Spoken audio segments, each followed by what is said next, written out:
Հայաստանում ամենափակ համակարգերից մեկը շարունակում է մնալ քրեակատարողականը։ Գաղութներին առնչվող բարեփոխումները, որոնց մասին պարբերաբար խոսում են ոլորտի պատասխանատու պաշտոնյաները, մնում են հանրության աչքից հեռու, ճաղերի հետևում։ Դրանց արդյունքները գուցե հաստատեին կամ հերքեին հենց դատապարտյալներն ու կալանավորները, բայց ոլորտի առանձնահատկությունն էլ դրանում է։ Նելսի մարդիկ երբեք չեն խոսում Նելսից։ Մնում է ապավինել վիճակագրական տվյալներին, իսկ դրանք երբեմն հետաքրքիր միտումներ են բացահայտում։ Օրինակ, տնտեսագետ Արտակ Քյուրումյանի կազմած վիճակագրական գրաֆիկը ցույց է տալիս, որ 2017-ի համեմատ գաղութների ֆինանսավորումը գրեթե կրկնակի աճել է։ Մասնագետները սակայն նկատում են, որ ֆինանսավորման աճը դատապարտյալների ու կալանավորների պահման պայմանների վրա կարծես որևէ կերպ չի ազդել։ Ֆինանսավորման ավելացում,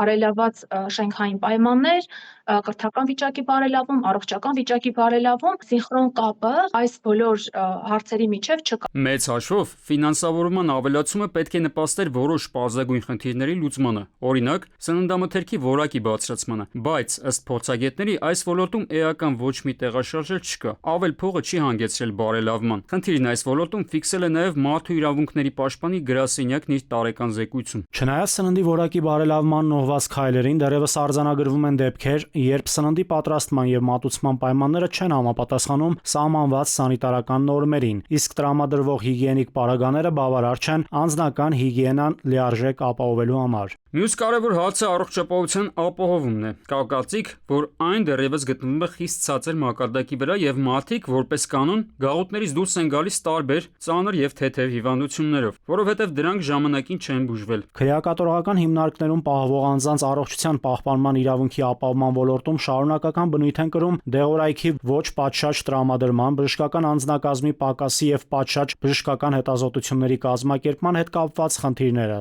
Վերջին տարիներին պարբերաբար խոսվում է քրեակատարողական հիմնարկներում շենքային պայմանների բարելավման ծրագրերի մասին, սակայն դրանց իրագործման ուղղությամբ առայժմ գործում քայլեր չեն երևում։ Պրակտիկայում մենք ունենում ենք դեպքեր, երբ վերանորոգումները կատարվում են, բայց որոշակի ժամանակ հետո այդ